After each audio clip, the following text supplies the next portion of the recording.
Hey, welcome to Saints Signs Happening. And this is the free 3-week course. This is week 2, day 2. And we're going to be talking about Daniel chapter 11. So we've covered a lot of material, but we haven't covered very much of Daniel chapter 11.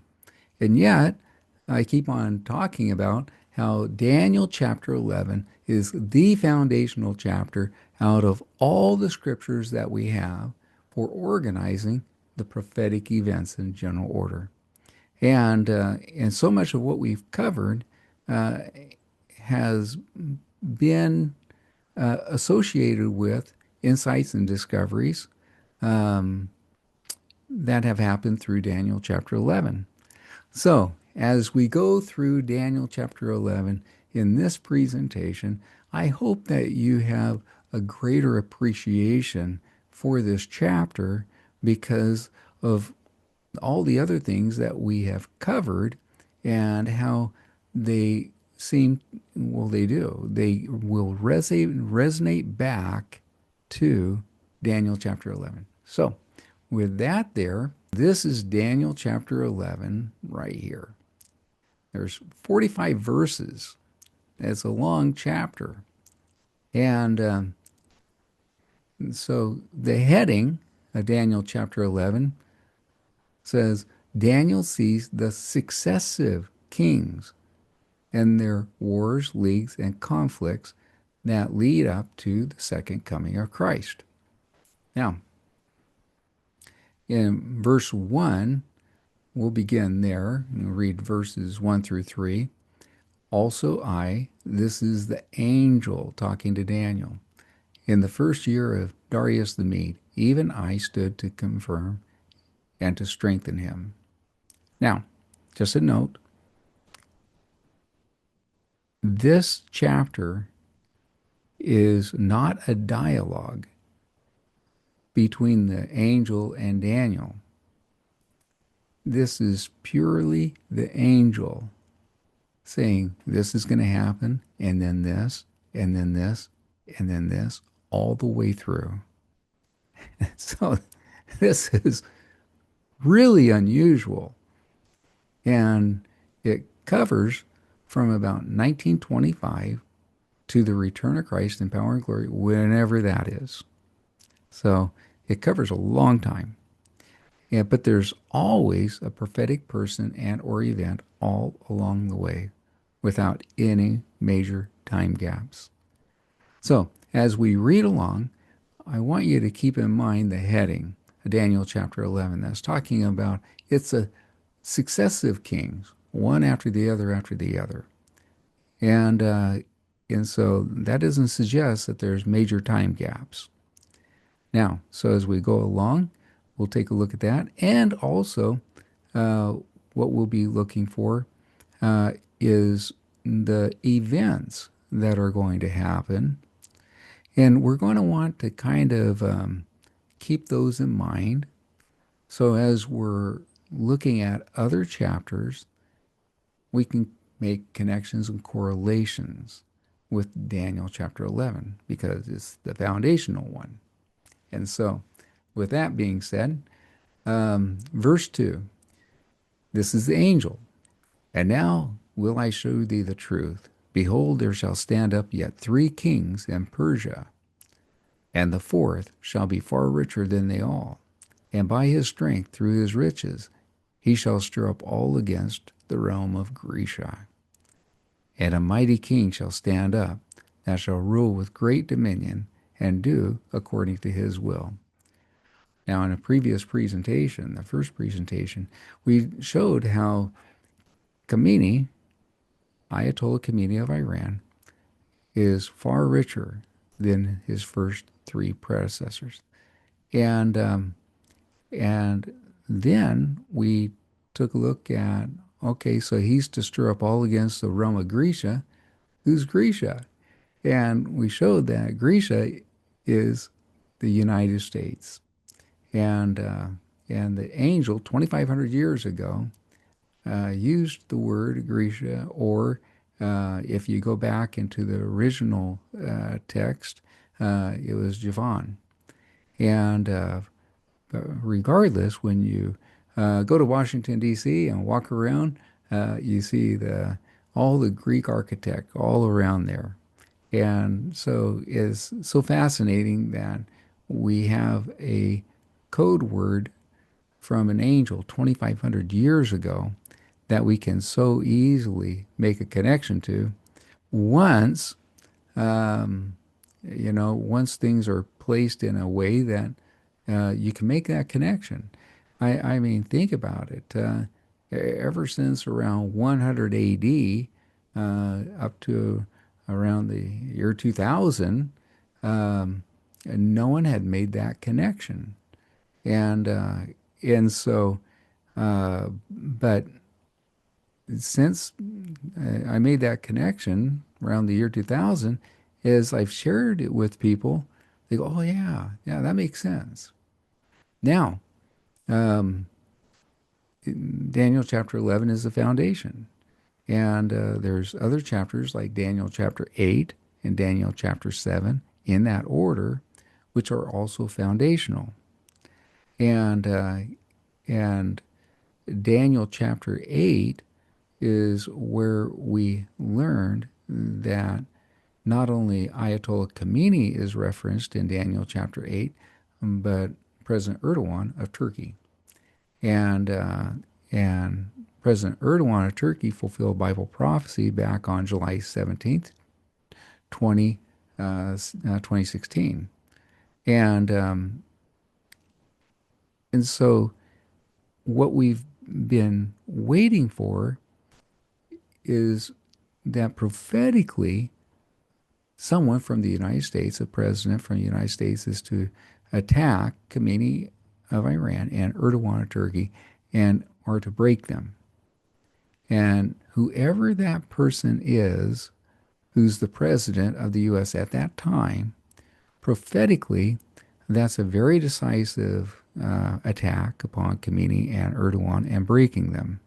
However, then it becomes very clear, connecting the dots, that when that U.S. president, um, after that, after that attack, he gets stronger. We don't know for how long, but then he gets broken, and uh, and then the U.S. splits into four nations.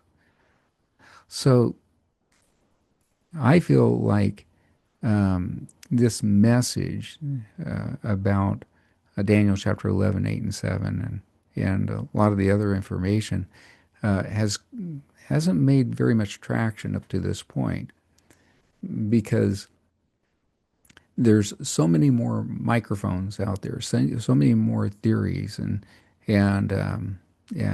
people that have larger audiences and things like that. Um, and and um, I think that there's a lot of people that I have shared this with that are sitting back and waiting to see if Trump removes Khomeini and Erdogan. And when that happens, oh my gosh, I think that this is just going to just spread like wildfire all around the Christian world because it's a big, big moment of validation. So you're right here, right now. Here it is, September 23rd, 2025. And in the months ahead, I expect that Trump is going to be removing Khomeini and Erdogan. Now, I've been waiting for someone from the U.S. to take out Khomeini ever since about the year 2000. So I've been waiting a long time, and so uh, which brings out the point that when was it? I think December 15th, 1925 is when Pahlavi first began to his new dynasty over in Persia, and he was the first king. So verse 2 talks about four kings. And that means as of December 15th of 2025, coming up real quick, that it will be 100 years that we have been with verse 2 in progress. Wow, man. So let's go ahead and continue on. Now, verse 3, and a mighty king shall stand up that shall rule with great dominion and do according to his will. That's the fourth king. And we've tied that in with Daniel chapter 8 already. I think that was covered in the first presentation. You can go back and review that. And now let's see what goes on. Verse 4, and when he shall stand up, his kingdom shall be broken and shall be divided towards the four winds of heaven, and not to his posterity, nor according to his dominion which he ruled. For his kingdom shall be plucked up, even for others besides those. Now, verse 5 and verse 6 is going to end up talking about a kingdom of the north and a kingdom of the south. And this is out of um, the Iran area and can also include uh, Turkey. And we'll talk a little bit about that as we go along here in a moment. But in verse 4, um, it says that Iran shall be divided towards the four winds of heaven, and not to Kameni's posterity, nor according to his dominion which he ruled. For his kingdom shall be plucked up even for others besides those. And then in verse 5, it says, and the king of the south shall be strong. So now we know after Khamenei is taken out and Iran is divided up somehow, there's going to be at least a kingdom of the south. Verse 5 again. And the king of the south shall be strong, and one of his princes. And he, one of his princes, shall be strong above him, Khamenei.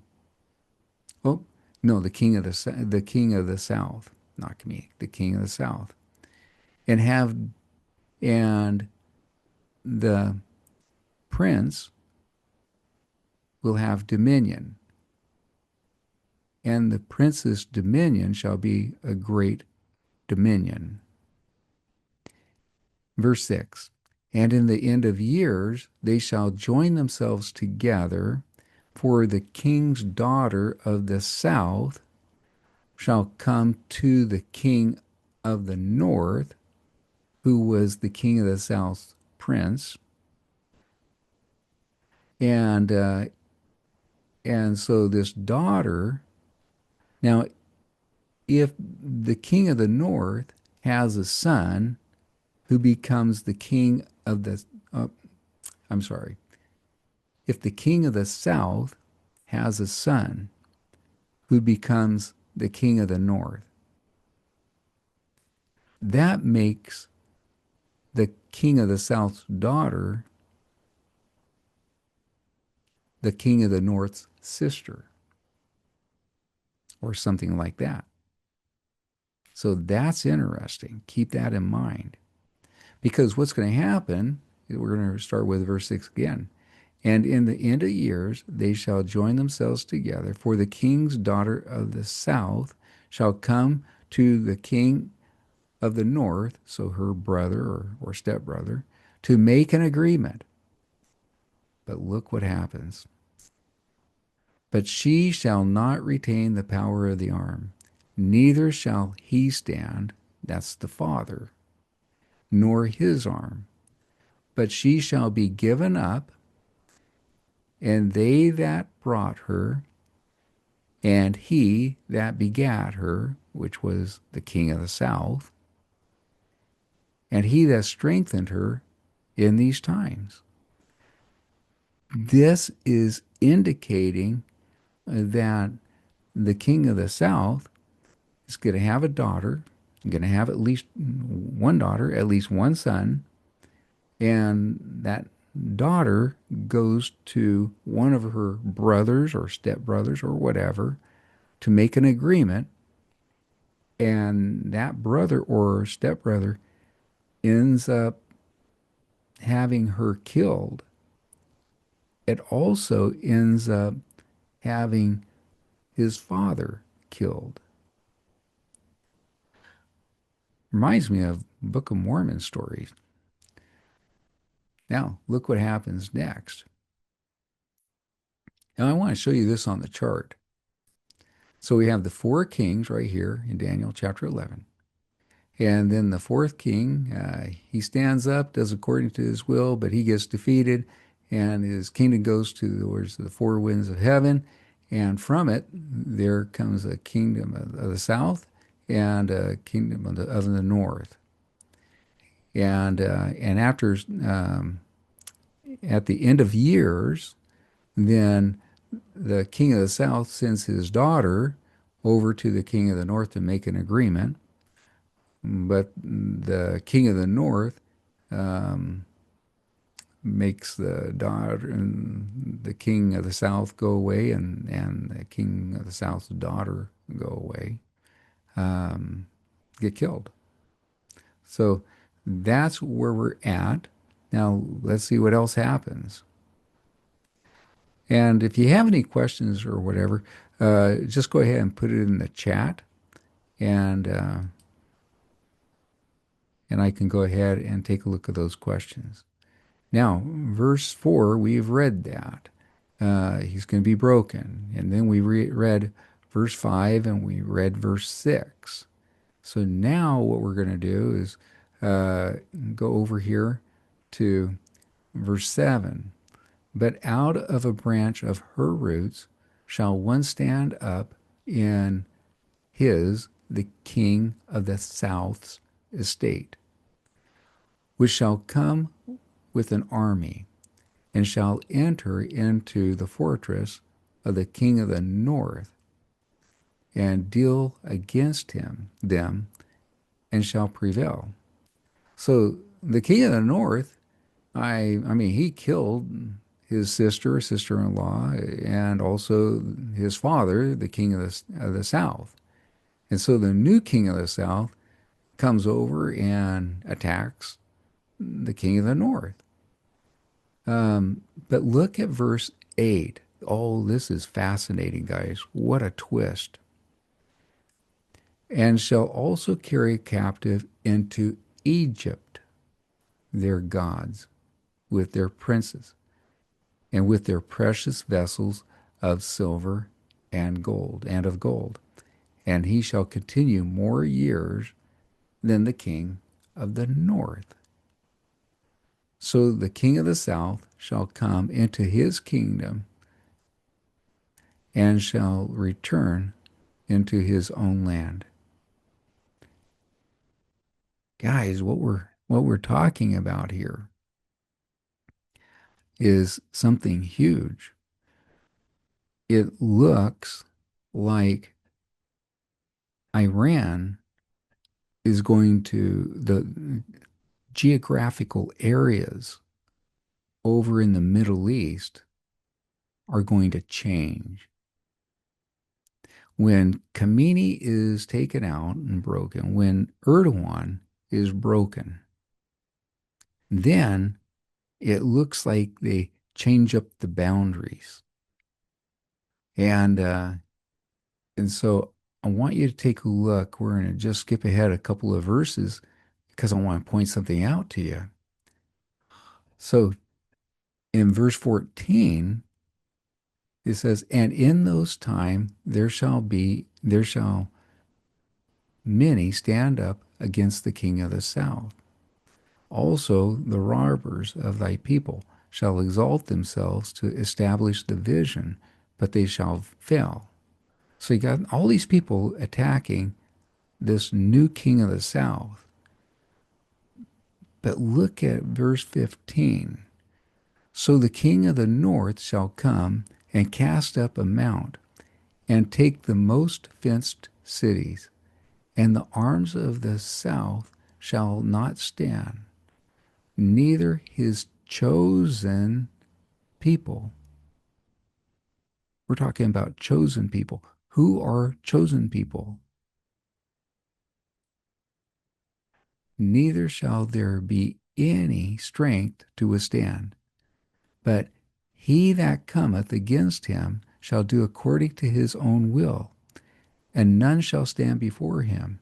And he shall stand in the glorious land, which by his hand shall be consumed. Where's the glorious land? Really? So the king of the south is going to be in the Egypt area, but the Egypt area is going to also include the Israel area and part of the Iran area.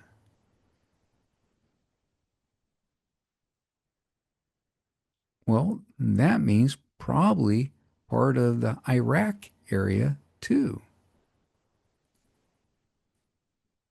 We are talking about a major realignment of the boundaries. Really?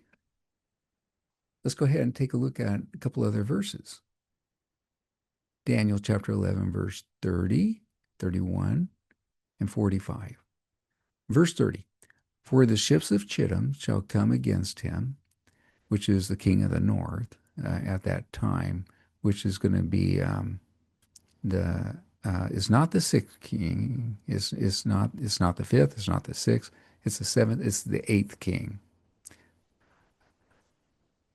Wherefore he shall be grieved, and this is the eighth king, and return and have indignation against the holy covenant. Where's the holy covenant at? Israel. So shall he do, for he shall even return and have intelligence with them that forsake the holy covenant. Again, referencing Israel. And the arm shall stand on his part, and they shall pollute the sanctuary of strength, and shall take away the daily sacrifice, and they shall place the abomination that maketh desolate.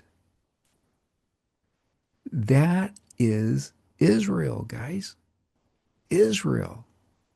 Somehow, some way becomes part of the kingdom of the south after Kamini and Erdogan are broken.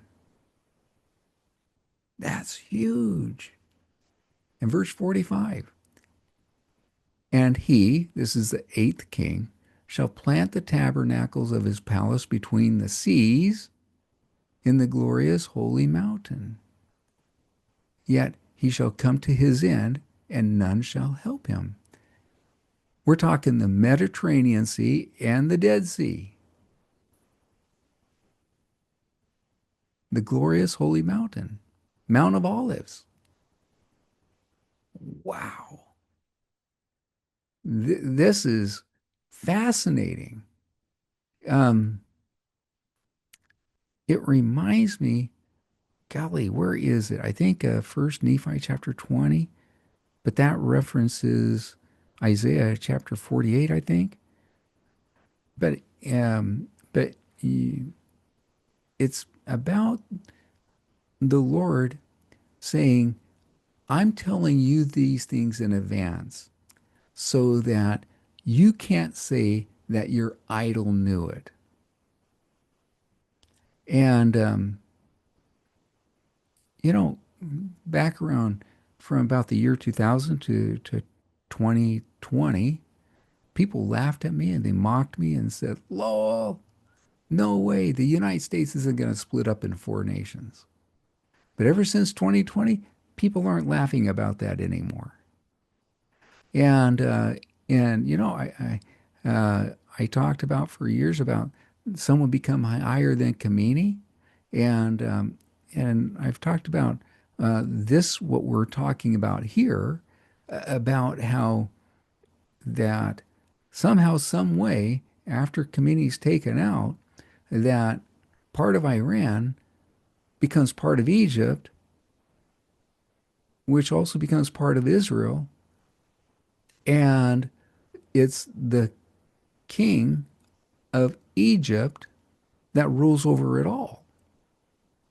You go, no way, no way, can't happen.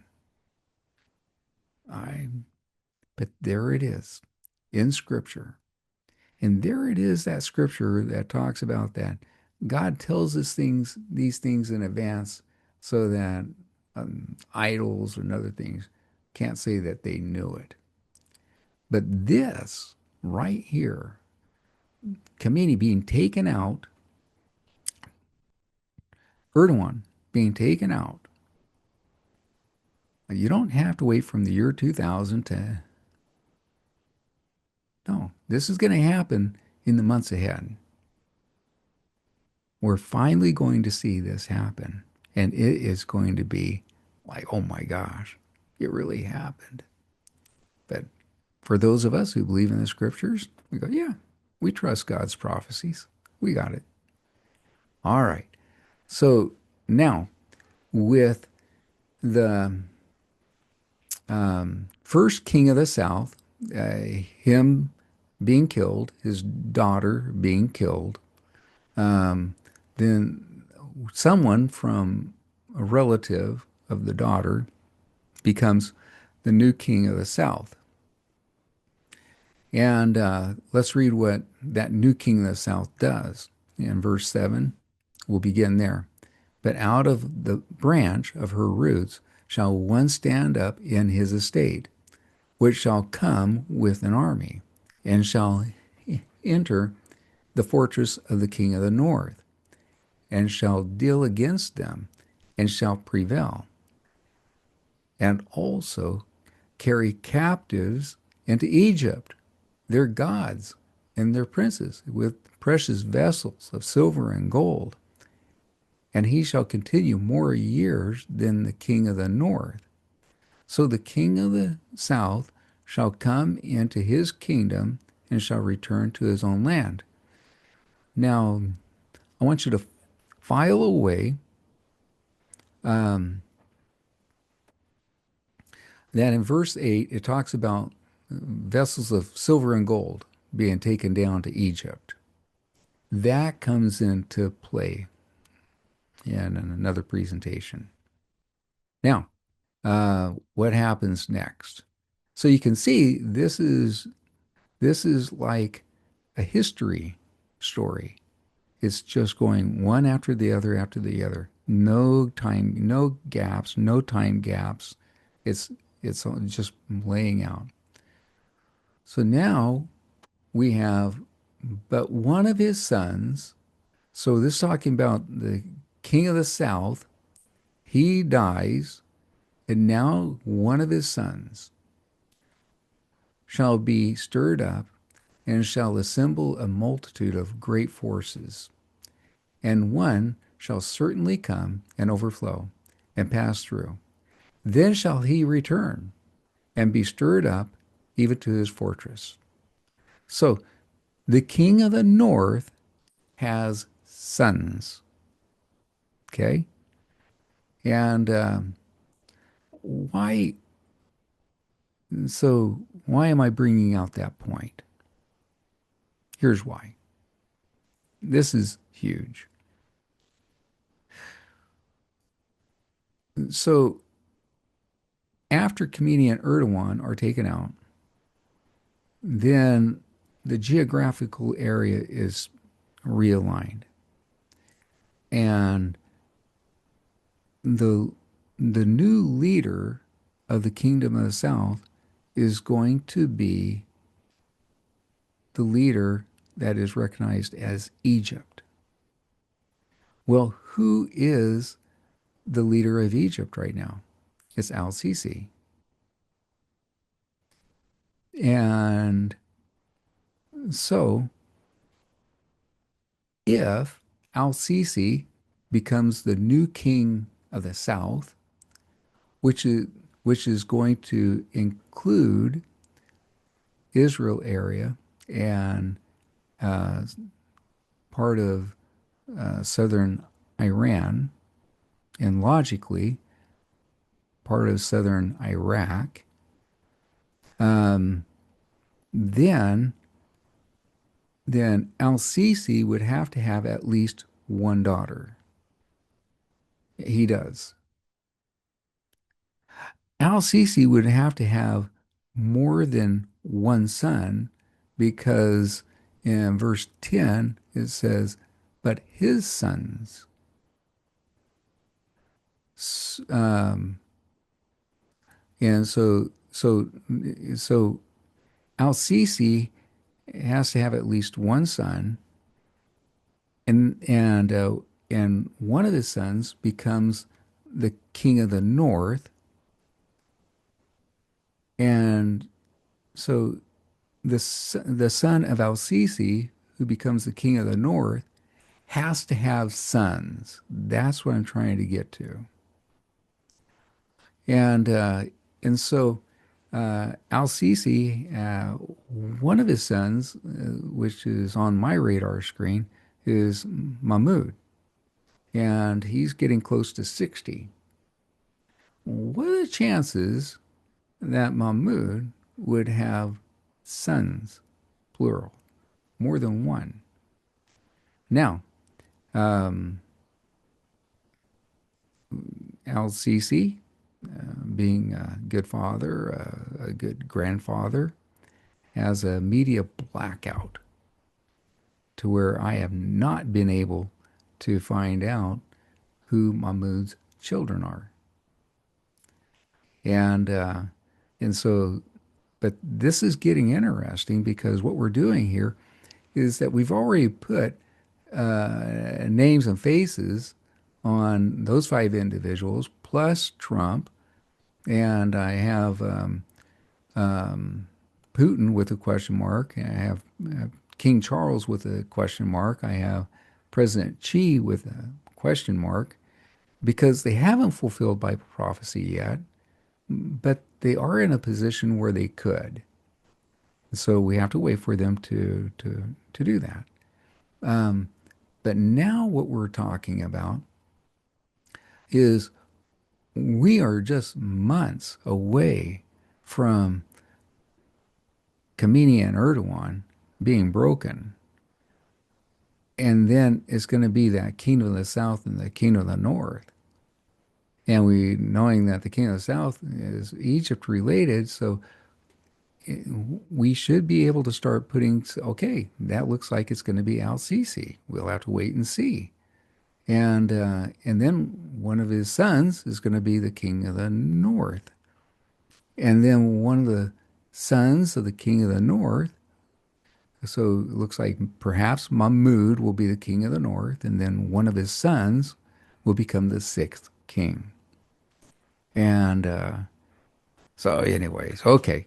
So you can see this is really getting interesting how we're being able to put more and more fill in the blanks of who's who. All right. Um, verse 10 through 13 is really big. But one of his sons shall be stirred up, and shall assemble a multitude of great forces, and one shall certainly come and overflow and pass through. Then shall he return and be stirred up even to his fortress. And so is this son of one of the king of the north's sons becomes the new king over here. And so the verse 11 clarifies that now this son becomes a king. In verse 11 it says, and the king of the south shall be moved with choler, and shall come forth and fight with him, even the king of the north. And he shall set forth a great multitude, but the multitude shall be given into his hand. What it's talking about is that the king of the south is going to come towards the king of the north. And the king of the north is going to set forth a great multitude. But the king of the north's multitude shall be given into the king of the south's hand. And then verse 12, it says, and when he, the king of the south, hath taken away the multitude of the king of the north, the king of the south's heart shall be lifted up, and the king of the south shall cast down many 10,000s. But the king of the south shall not be strengthened by it. Isn't that fascinating? The king of the south, he goes over there, he takes out many tens of thousands of people, but even doing that, the angel says he's not strengthened by it. And the reason is given in verse 13. For the king of the north shall return and shall set forth a multitude greater than the former, and shall certainly come after certain years with a great army and much riches left over. Now, remember, I hope you can remember just a few slides back where the king of the north was attacked by the new king of the south, and the new king of the south um, took the vessels of silver and gold away from the king of the south and took him down to Egypt with princes, and uh, and so there goes a lot of the kingdom of the north's wealth, right? And and he also kills a lot of people. And then the new king of the north, the son of the first one, um, he has many 10,000s that are killed by the king of the south coming over and attacking. So, so here, this second king of the south, he has vessels of silver and gold gone, and and then he also has many 10,000s of his people that are um, killed. And yet, after certain years, he somehow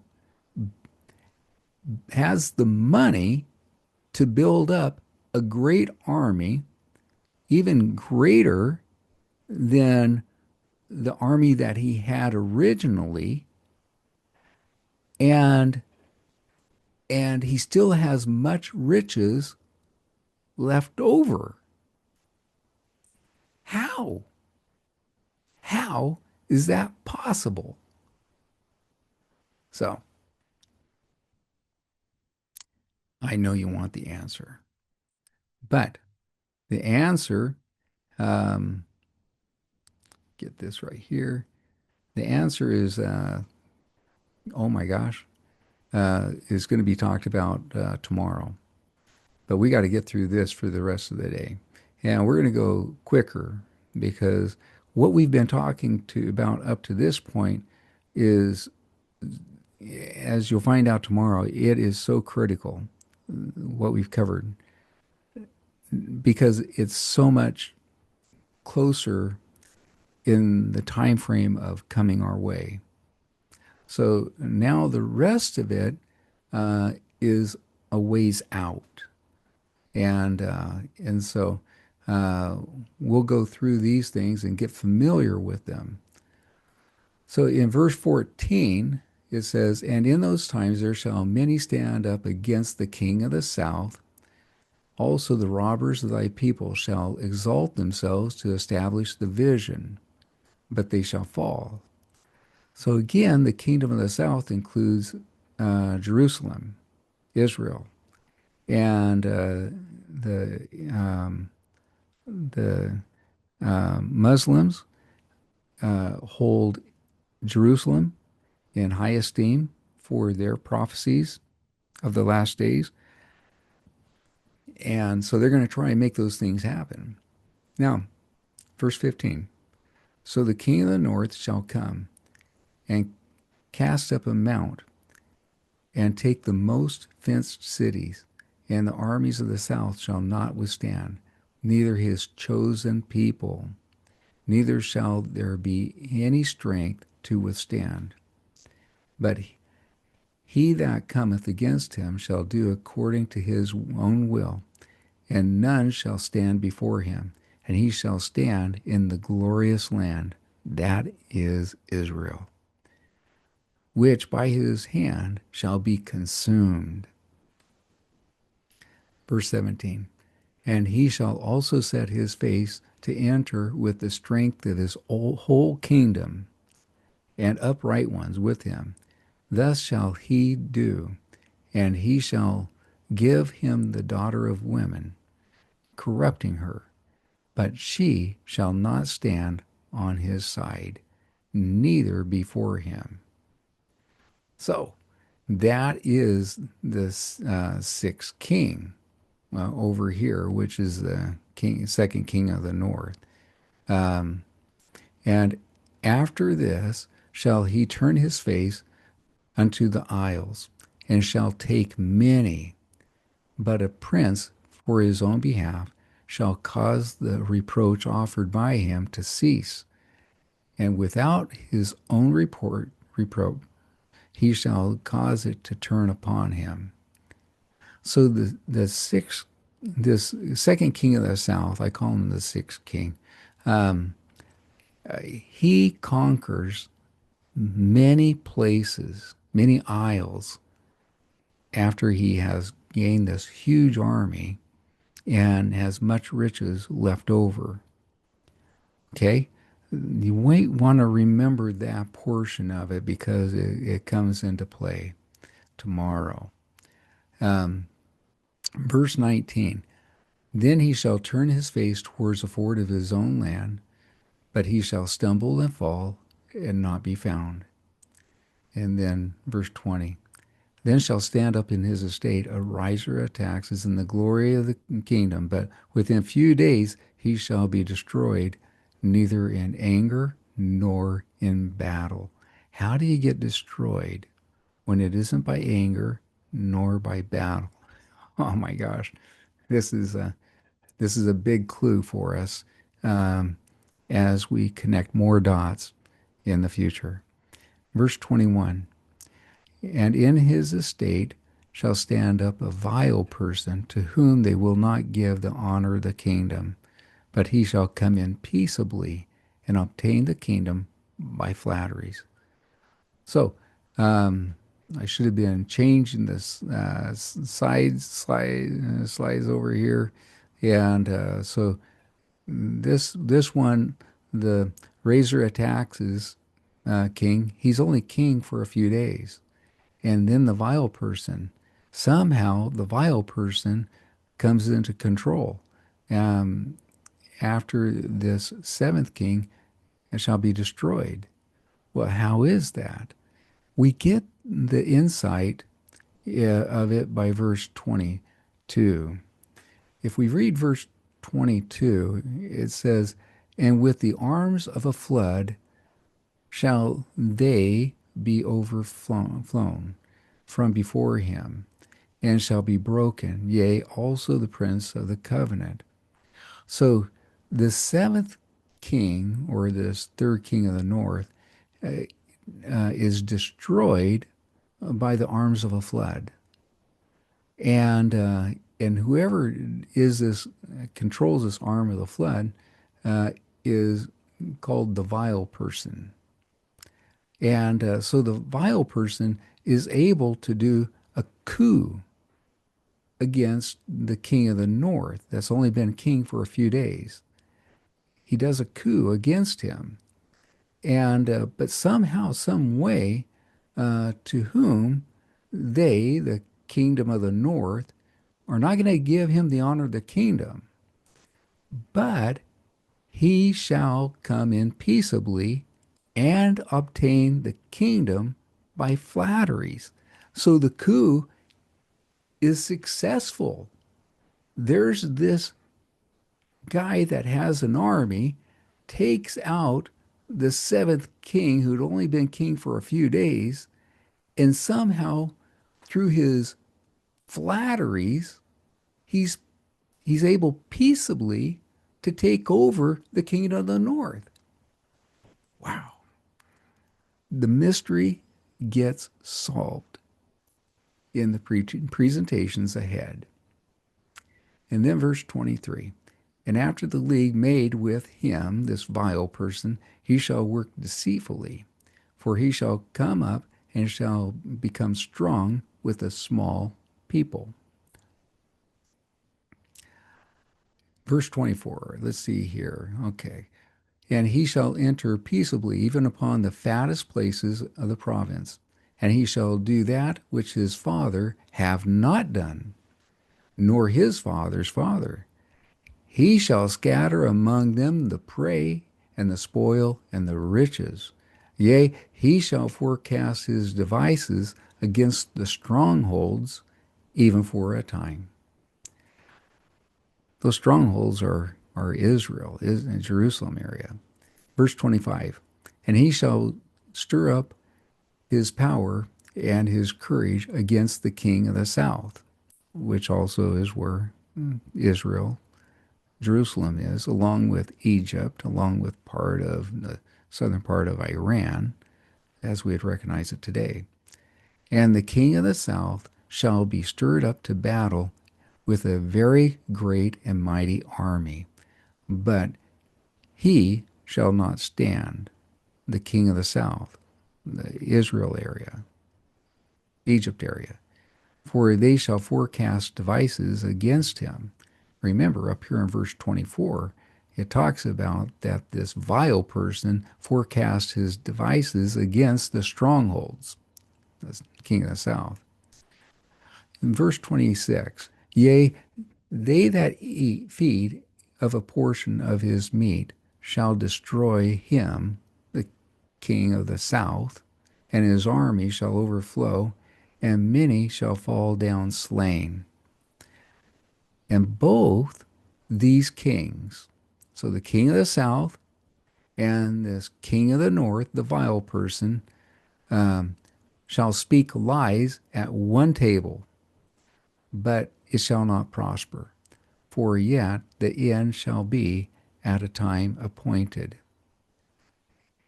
Okay, now let's see here. Get right here. Verse 28. Then shall he return to his land. This is the king of the north. The vile person is going to return to his land, but he's going to take great riches, and his heart shall be against the holy covenant, which is over in the kingdom of the south, Jerusalem area. And he shall do exploits and return to his own land. This vile person in the kingdom of the north, he wants Israel area. He wants Jerusalem area, which is part of the kingdom of the south, which also includes Egypt, which also includes the southern part of Iran, as we recognize it today. This is getting interesting. Um, so, verse 28 again, then shall he return to his land with great riches, and his heart shall be against the holy covenant, and he shall do exploits and return to his own land. At the time appointed, he shall return and come towards the south, but it shall not be as the former, nor as the latter. For the ships of Chittim shall come against him. Therefore he shall be grieved and return. Darn it. The ships of Chittim, they caught us. We have to go back. and have indignation against the holy covenant, so shall he do. He shall even return and have intelligence with them that forsake the covenant. So there's going to be people in the kingdom of the south that are in the Jerusalem area that are going to forsake the covenant. They're the things down there. And then what happens? Verse 31. And the army and the arms shall stand on his part, and they shall pollute the sanctuary of strength. I think we got to, let's see here. Okay, yep. Verse 31 again. And the arm shall stand on his part, and they shall pollute the sanctuary of strength, and shall take away the daily sacrifice, and they shall place the abomination that maketh desolate. And such as do wickedly against the covenant shall he corrupt with flatteries. But the people that do know their God shall be strong and do exploits.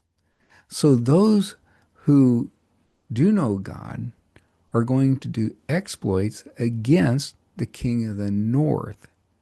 But the king of the north is going to do exploits against the Jerusalem area. So it's going to be a lot of battles during this latter part leading up to the return of Christ in power and glory. And they that understand among the people shall instruct many. We're talking about there's going to be people, prophets or other religious people that understand what's going on, and they're trying to instruct many. Yet they shall fall by the sword, and by flame, by captivity, and by spoil many days. Now when they shall fall, they shall be holpen with a little help. But not many shall cleave to them with flatteries. But many shall cleave unto them with their flatteries. Verse 35. And some of them of understanding shall fall to try them, and to purge, and to make them white, even to the time of the end, because it is yet for a time appointed. Verse 36. And the king, this is the sixth king, the eighth king, the vile person, shall do according to his will, and he shall exalt himself and magnify himself above every god, and shall speak marvelous things against the God of gods, and shall prosper till the indignation be accomplished, for that that is determined shall be done. Verse 37, neither shall he regard the God of his fathers, nor the desire of women, nor regard any God, for he shall magnify himself above all. Verse 38, but in his estate shall he honor the God of forces, Satan, a God whom his fathers knew not, shall he honor with gold and silver and with precious stones and pleasant things. Thus shall he do in the most strongholds with a strange God, whom he shall acknowledge and increase with glory. And he shall cause them to rule over many, and shall divide the land for gain. And at the time of the end shall the king of the south push at him, and the king of the north shall come against him like a whirlwind, with chariots, and with horsemen, and with many ships. And he shall enter into the countries, and shall overflow and pass through. And he shall enter also into the glorious land, and many countries shall be overthrown. But these shall escape out of his hand, even Edom and Moab and the chief of the children of Ammon. And he shall stretch forth his hand also upon the countries, and the land of Egypt shall not escape. But he shall have power over the treasures of gold and of silver, and over all the precious things of Egypt. And the Libyans and the Ethiopians shall be at his steps. But tidings out of the east and out of the north shall trouble him. Therefore he shall go forth with great fury to destroy, and to utterly to make away many. And he shall plant the tabernacles of his palace between the seas in the glorious holy mountain. Yet he shall come to his end, and none shall help him. And as we read in Daniel chapter 12, in the first few verses, the reason why is because that is when Christ returns in power and glory. So now we've covered all of Daniel chapter 11. And there's a lot there. You might want to review this another time or two. But we're going to build upon it now. And we're going to start making a lot of great connections to it. All right, guys. That is the presentation for today. And there's so much more to cover. So we'll see you tomorrow with the next presentation, which is week 2, day 3. We're going to talk about Daniel chapter 11, Revelation chapter 13, and Daniel chapter 7, 1 through 7, verses 1 through 7. All right, guys, have a wonderful day. God bless you. Thank you so much for being here. And we will see you tomorrow